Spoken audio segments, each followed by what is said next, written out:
Welcome to Peeking Over the Fence, a podcast where we share real stories of healing and hope. We are your hosts, Missy and Karen, and we're so glad you're here.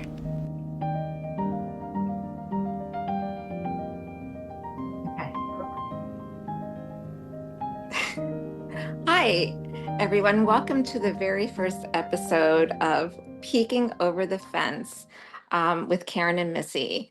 Missy and I are cousins. We've been on a journey together for a long time, and we believe that God has brought us here today to start a podcast. Today's podcast, our very first podcast, is very special. Missy is going to be telling a part of her story that brought her to God. Um, Missy, would you like to share? Sure.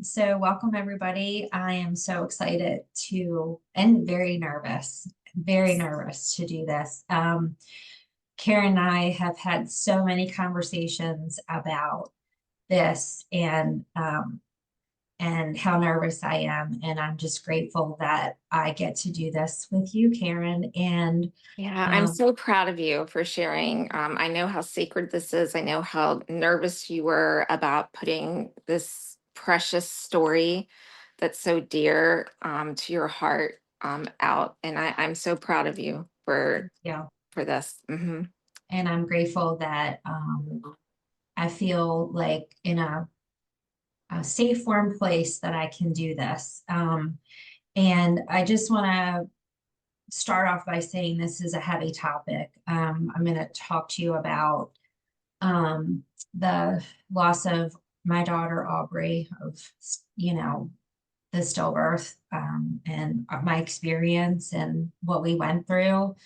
And as heavy as that topic is, I do hope that you walk away from this conversation with a sense of feeling seen if you've been through this before. There's not one woman that either Karen and I know that has not been touched by loss, infertility, miscarriage, stillbirth, infant loss. It's just a huge topic that I think, thank God has been talked about a lot more.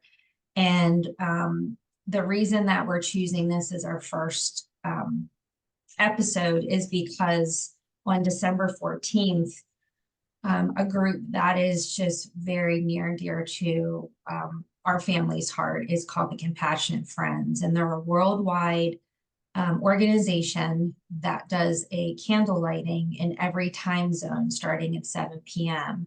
on December 14th, as I said. And honestly, without that group, I'm not sure where we would be. Honestly, they really did. They sent us a life raft in a very, very difficult time for us. So, Missy, why yeah. why don't you tell just to go back and tell how you found out about this group, like what was Yeah. going on and how you actually found out about the group. Sure. So I think to do that, I need to start at the beginning. So I was 8 months pregnant with Aubrey. She was our third baby. We already had two older kids and we were just excited. Like we were preparing for her. And our two older kids were just, we took them to classes and just did all the things to prepare them for having a little sister. And so, without going into all the details, I'm going to tell you how we found out that she was gone. And so the night before we lost her, I went to the hospital. I was having contractions and wasn't progressing. And so they sent us home and they said, just go home and prepare your kids and, get your house ready and get babysitters lined up, pack your bag, all kinds of stuff, because you'll be back, within the day or two. And so that night we went home, we slept, got up the next day, and I hit the ground running and did all the things, cleaned the house, packed the clothes, and all the things. And that night when I sat down, I didn't feel Aubrey moving.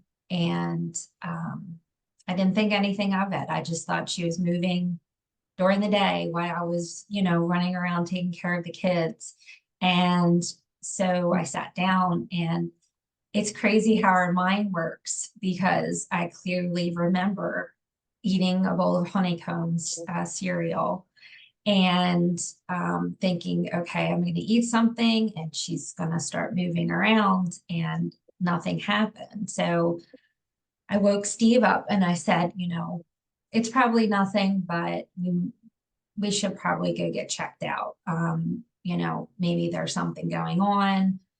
I know as soon as we get to the hospital, she's going to start moving around. And we went to the hospital, and the nurse that I had the night before, this beautiful woman, she was just like a grandma, and she put the monitors on me and she started moving it around, and she started to get tears in her eyes. And she knew already. She knew. I didn't. I just was like, okay, she's just, moving the monitor around. And she got a look on her face and she said, I'll be right back. So she left, and about 6 doctors came in.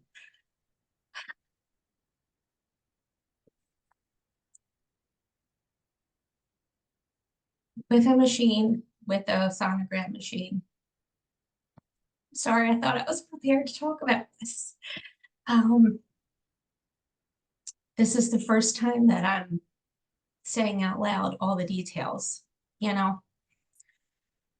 So we watched all the nurses and the doctors come in with this machine. There was probably 6 or 7 professionals in there, and they got the sonogram machine out and they started moving it around.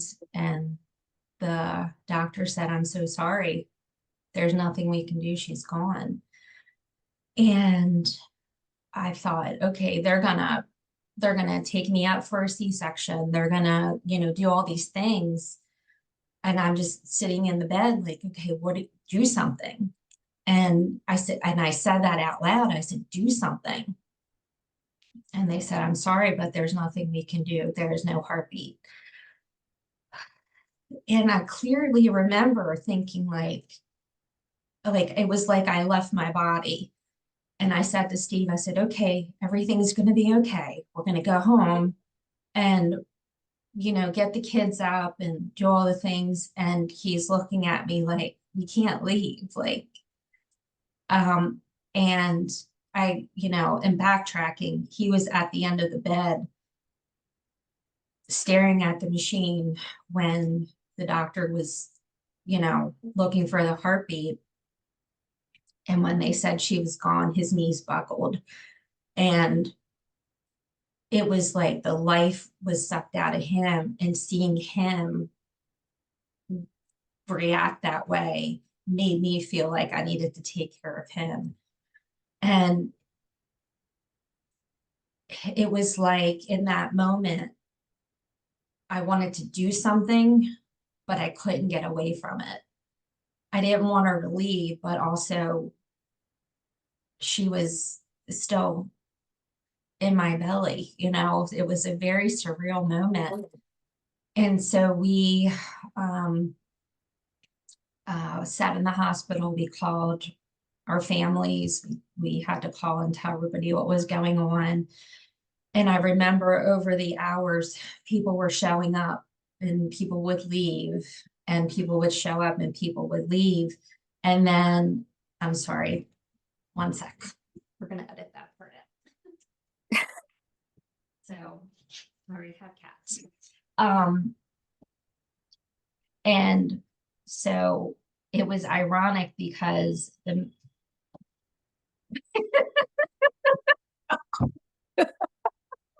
This is great. I don't think we should edit it. This is real life, guys. So anyway, Ironically, to me, the women in my life that like all the men left. My dad, God bless him, couldn't handle seeing me in the bed. And when I said that, they were inducing me and I had to give birth, he couldn't handle it. And, the people that stayed was Steve. Of course, he didn't leave my side. But my grandmother, my meemaw, my mother-in-law, my mom, and my aunt and my cousin, they all stayed and they all got to see her and they all got to meet her. And that to me is just such a precious gift. Because, on the surface, it looks like I have 3 kids and, you know, but they witnessed that I have 4 babies. So,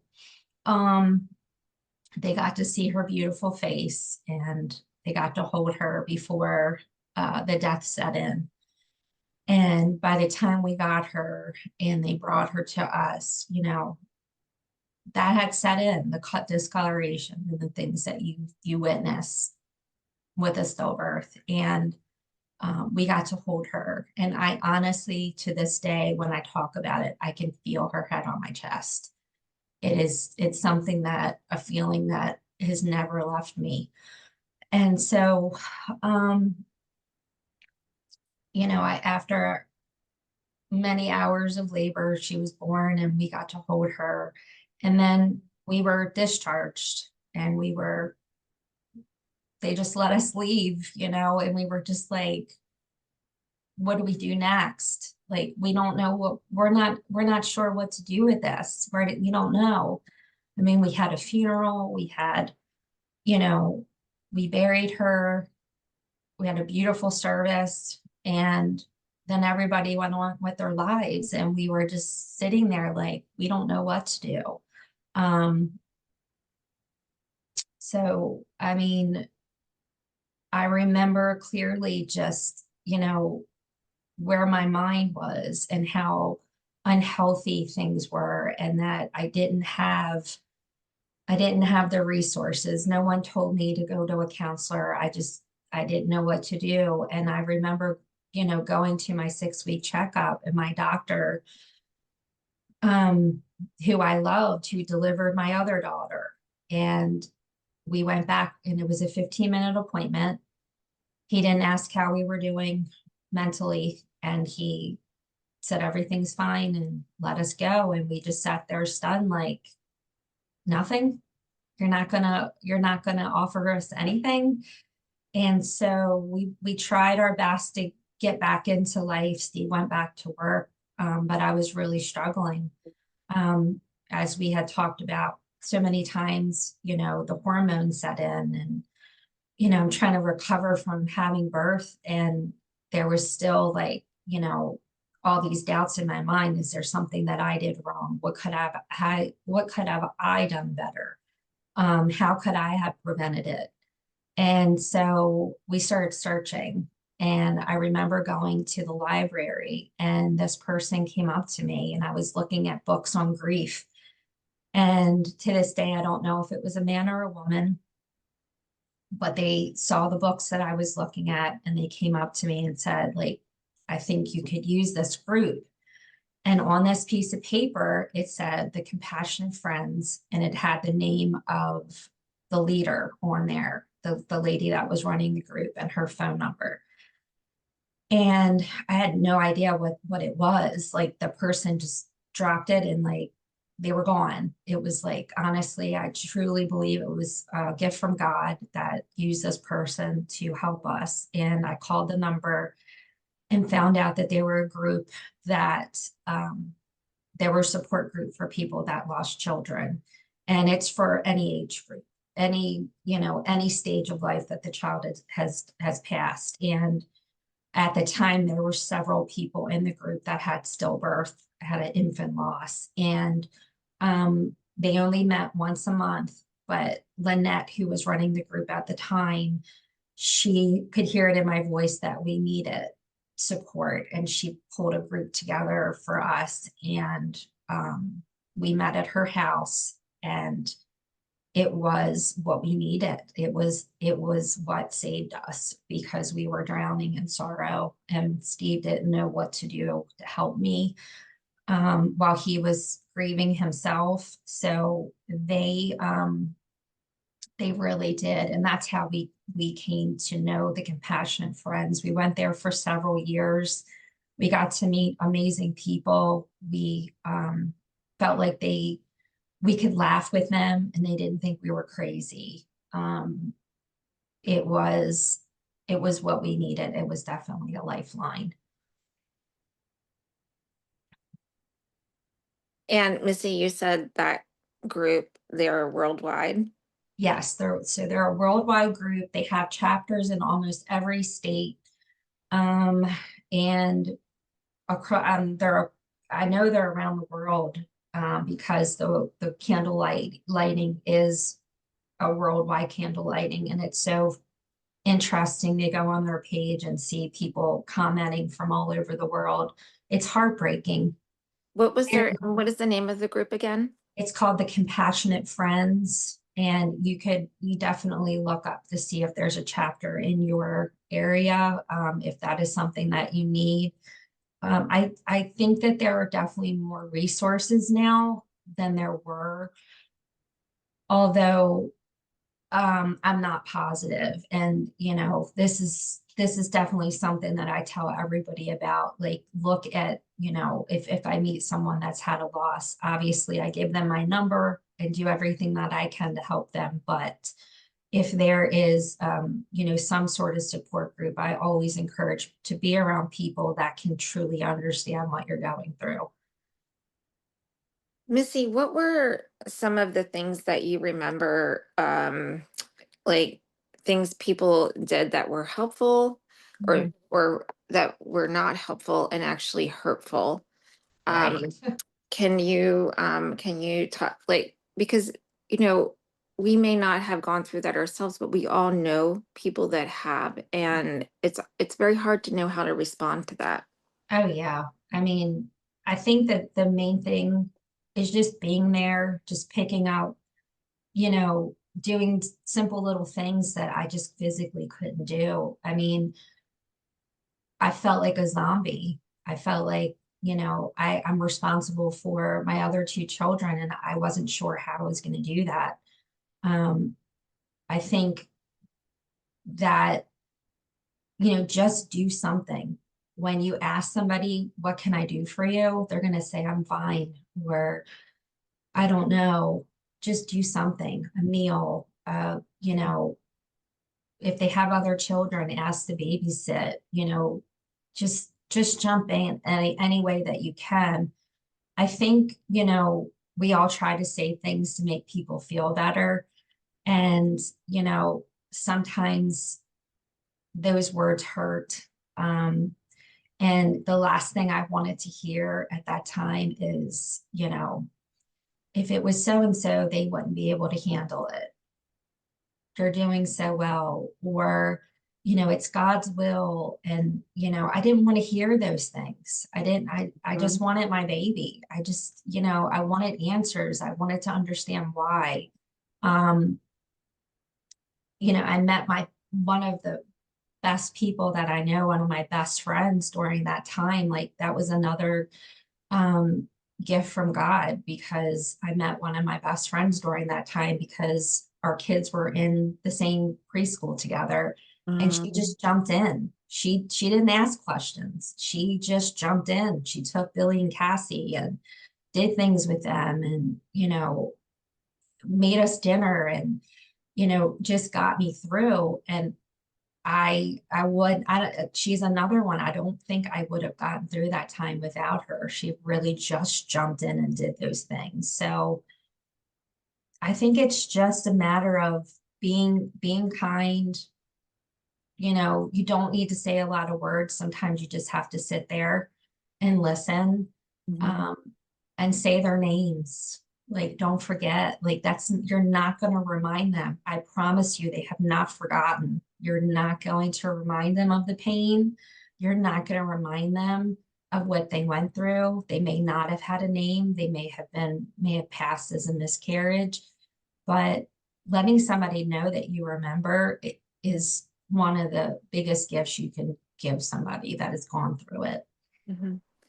And Missy, I know we've had lots of conversations over the however many years that we've sort of connected on our Jesus journey, if you will, Yeah. about how in your darkest moments, when you were in the pit and you could barely get yourself up Mhm. to shower, to eat, to function, where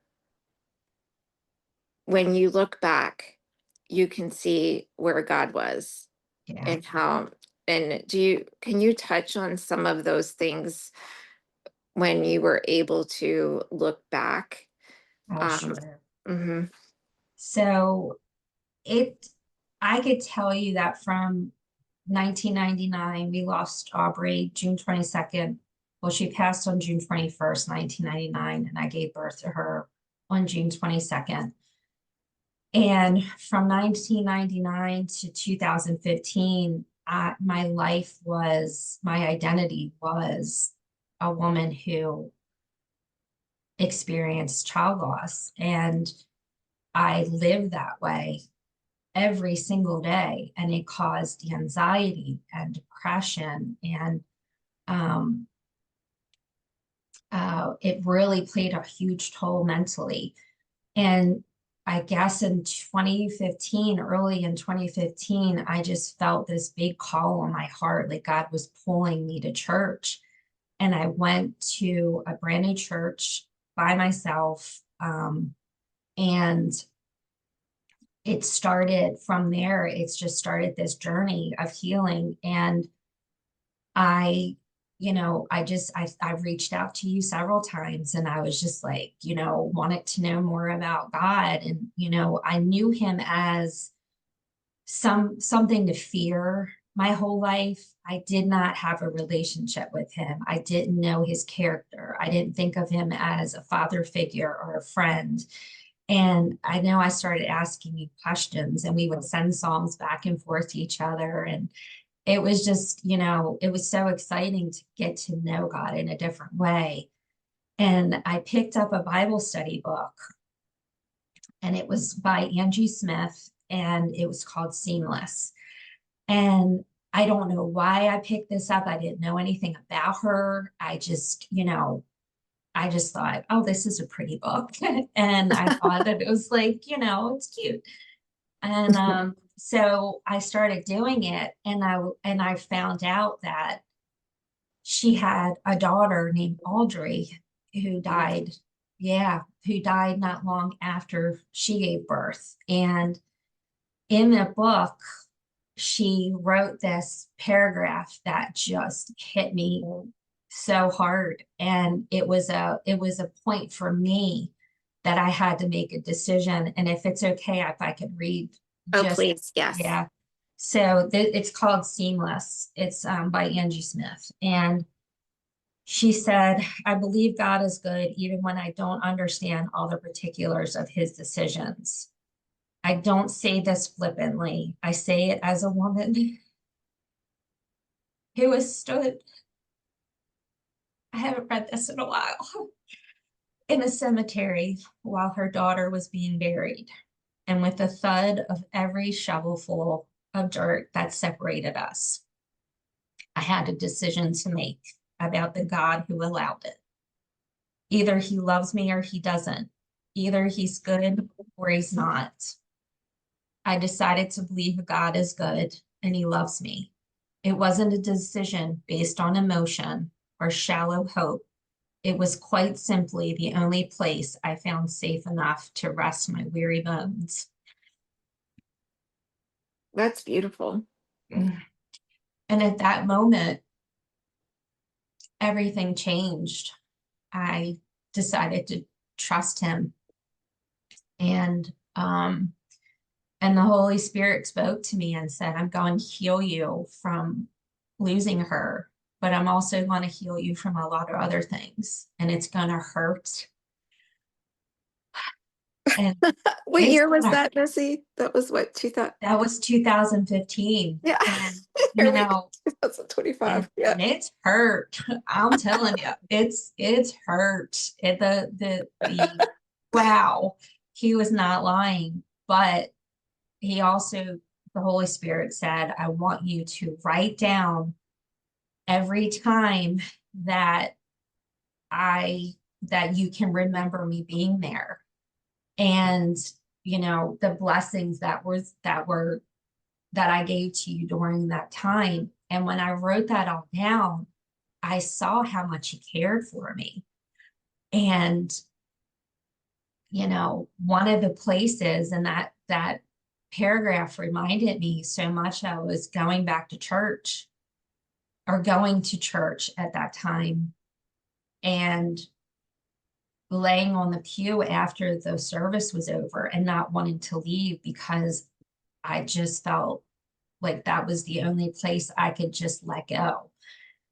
And Father Vincent, God bless him, he married us. He came to the hospital when Aubrey died. He blessed her. He did the funeral service. He did it all. And he would sit with me and talk. And the fact that he did those things and, was a blessing. The fact that, I met one of my very best friends during that time. The person that he brought to us that showed us we're compassionate friends. It was blessing after blessing after blessing. And it was just it was like one of those moments. It was just like, it hit me like a ton of bricks that, God was there. And, but it's been a long 10 years. Like, it's been a very long 10 years. I mean, the things that I've been through, and and I say this wholeheartedly now, knowing God's character. When he promises you something, he's gonna deliver. But the enemy, the devil, he will do everything in his power to stop you. And I kept thinking, like, all right, God, is this it? Am I supposed to write a book? Am I supposed to start a support group? Am I supposed to do this or that? I need to help other women that have been through this. Like, what is it that you want me to do? And it was almost like he was holding me back. Like, you're not ready yet. Like, you're not ready. And I had to go through a lot of different circumstances and isolation to really understand that there is no perfect time. There's just no perfect time. Like, I kept waiting for this time. Okay, well, I'm going to have beautiful hair, and it's going to be, Your hair is beautiful. or, well, it's fallen out, and I'm glad I have some on my head, because, Here we go. Yeah. the amount that's on the floor in the shower after I'm done is like, Steve's like, I don't know how you're bald, but, I'm going to be skinny, and it's like, I'm going to be happy, and it's going to be the perfect time. And there is no perfect time. And, I can tell you that when this showed up in our lives, when we started talking about this, I hesitated. I'm like, it's not time yet. I'm not Are you ready. talking about the podcast? Podcast. Like, when we started talking about this, we were like, this isn't it. We've been to writing conferences. We've been to, all Like, sorts this, of. like, what is this? Like, and then, but we both were like, wait a minute, like, this is it. Like, this is what we're supposed to do. And so the enemy has worked really hard over 10 years to get me not to talk and to hold me down. And I can say that I'm coming to you right now as a woman who literally just fought for her life. Like, I really did go through it the past 4 years. And In every way, in every way, physically, emotionally, spiritually, every way. Yep. And You had a target on your back. The had a enemy. target. Yep.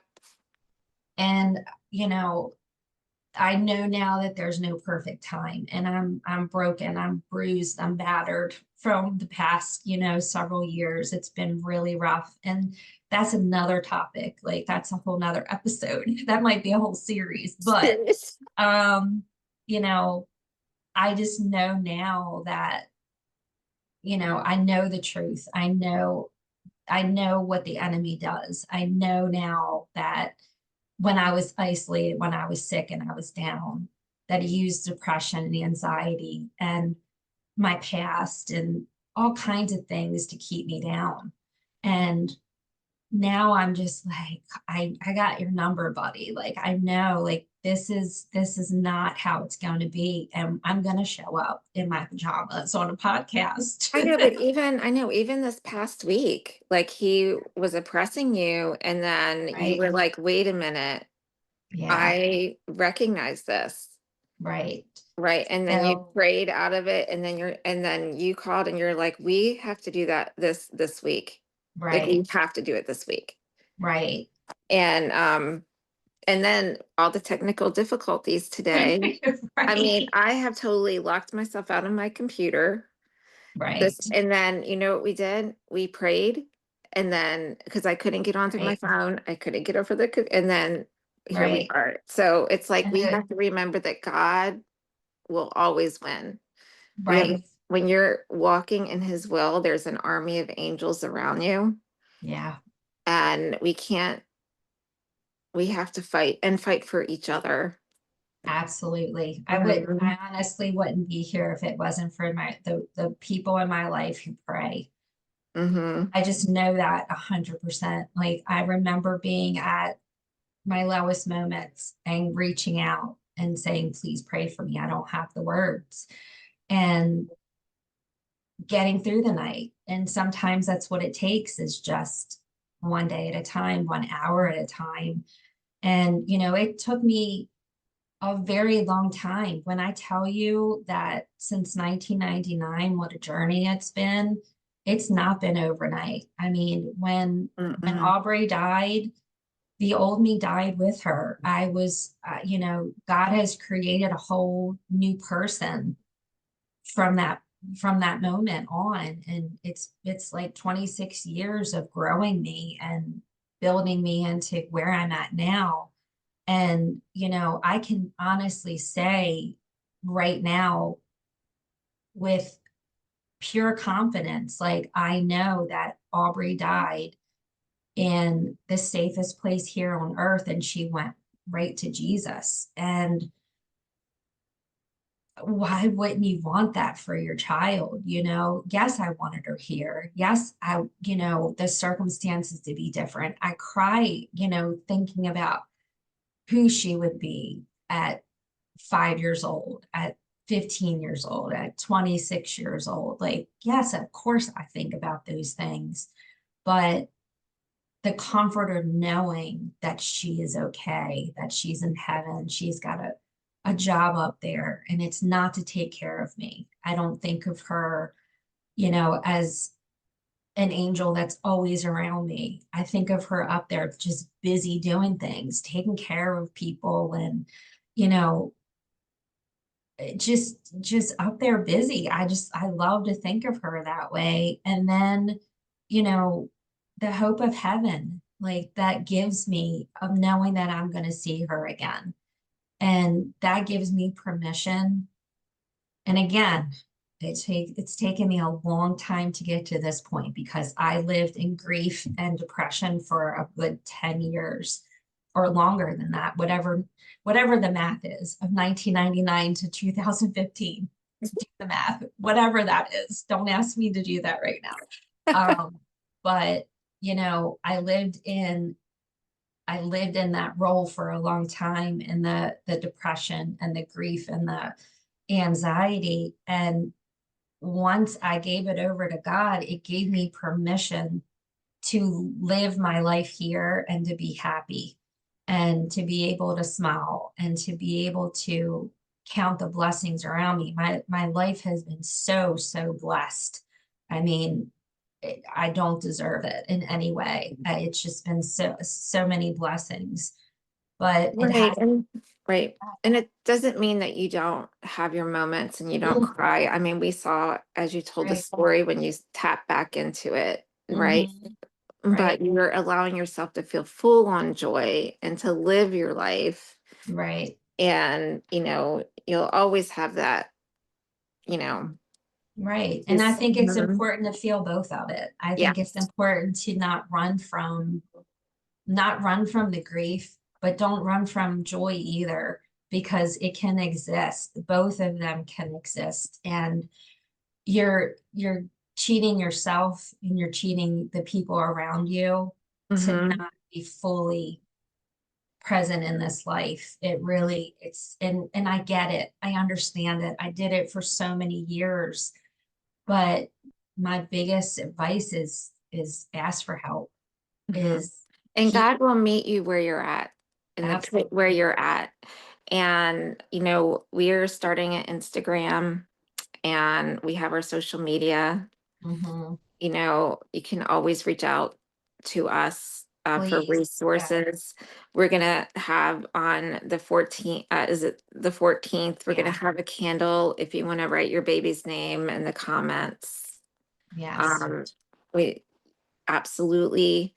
And then, Missy, one thing that I know that we've talked a whole lot about, and but we didn't mention as you were telling your story. I wanted to back up a little bit to, um, I know this happens a lot when your sister-in-law Nicole was pregnant the Mhm. same time, Yeah. and how that, and I know that you two recently had a conversation Mhm. and how that affected you and how it affected her and Right. how it affected everyone, the family. Right. Are you okay talking about Oh, that? yeah. I And think I actually asked my sister-in-law if it was okay if we talked about it. And ironically, we haven't talked about it, that which is so in weird. 26 years. In 26 And you years, guys I'm are you like, guys are close. yeah. And I'm like, I called Right. her and I said, I just can't believe, I can't believe we haven't had this conversation. Hmm. And, I thought about it, and she was pregnant at the same time. Actually, two of my sister-in-laws, Steve's sister, was pregnant at the same time as well. And, I remember with Nicole that I didn't want to be around pregnant people. It wasn't anything to do with her. It wasn't anything to do with my other sister-in-law. It was, I didn't want to be around pregnant people. It was too hard. It was just too hard. And for many reasons, I didn't want to remind them of something that could happen. I didn't want to be reminded of the fact that Aubrey wasn't with me. Not that I didn't, wasn't always thinking that, but, you know, it was hard. And so we had a conversation about it. And, I got to understand what it felt for her, and, what she was going through, because not only was she afraid for my niece, you know, she felt guilty. And I that's terrible. That's a terrible feeling to have. And I know that there's a lot of people out there that are in the similar situation, and they don't know how to handle it. And all I can say is talk to each other, is just keep talking to each other and be sympathetic to each other. I didn't have the mind space or the energy to think of anybody else at that time. Um, but what a huge blessing we had in that conversation, you know, because and she thought that when I looked at my niece, that I always thought of Aubrey. And the way the mind works is crazy, because I never even think of it that way. I never, when I see my niece, I just see my niece. And, Right. when I really think about it, I'm like, oh yeah, they are the same age. But um, you know, I love her dearly. She's a sweetheart. And but it was such a blessing to have that conversation with my sister-in-law. And it was like a weight was lifted off both of us, having a conversation that has not affected our relationship in any way, but it definitely was something that affected our relationship years ago. Hmm. And yeah. And I think a lot of families go through that, friends, and, especially when you're all having babies at the same time. And then, Right. but I think this has been amazing. It's, And I think we weren't sure, we thought this might be a practice, but I think that it went great. I think so And too. thank you so much for sharing. And our podcast, it's going to be stories like this. We're going to have guests with many, many different stories. Mhm. But and then we have other guests scheduled that have had losses as well. And so we hope that you all will join us and that you have seen the light of Jesus through Missy's story. Um, we knew that we needed to lead with this. Um, and do you have anything to add, Missy? Just, I'm so grateful that we jumped in. I'm gonna we're gonna hit the share button on this, and we're gonna both run and hide under the blankets because I know us, and it's gonna be scary. But my biggest prayer for this podcast is that it hits the people that need to hear it. It's not going to be for everybody. Every topic we talk about is not going to be for everybody, but I pray that it hits the people and it's shared with the people that really truly need it. And Thank Missy, I like just one more thing you. when we were talking about doing this and you were really you said, I can't stand the idea Mm, of someone scrolling past this right. because it's so sacred. Yeah, like I And said, this is really the first time that there's people in my life that know the details of Aubrey and, the right. story of her. But, I see, you see reels on Instagram and of people that have had losses, and nothing would break my heart more than someone seeing it and just scrolling past. Mhm. Because I've held her so close to me. I've protected her and her story because it's just been so impactful in my life. Um, but I know it's not going to be for everybody, and that's Right, just okay. the one, right? Just the It's one. one, and Telling the story that you needed to hear.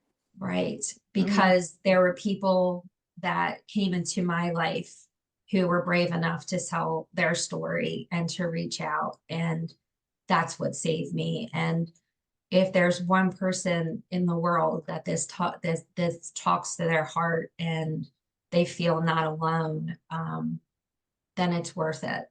And please reach out if there's any way that we can help and send you some resources or just pray for you. Please leave us a comment and reach out to us. We'll be happy to add you to a prayer list. And all are welcome. And this is what peeking over the fence is about. Like, everybody's welcome. So I Right. hope No that, matter where you're at, you're right. welcome. Everybody has a story and a journey. And then also find us on Instagram, Peeking Over the Fence. Mhm. Um, and there'll be we'll have a candle on for the 14th if Mhm. you want to write your baby's name. Yeah. So thank you for allowing me to share about Thank you, Aubrey. Missy. That was beautiful. All right. Thank you, everybody. Okay. Bye.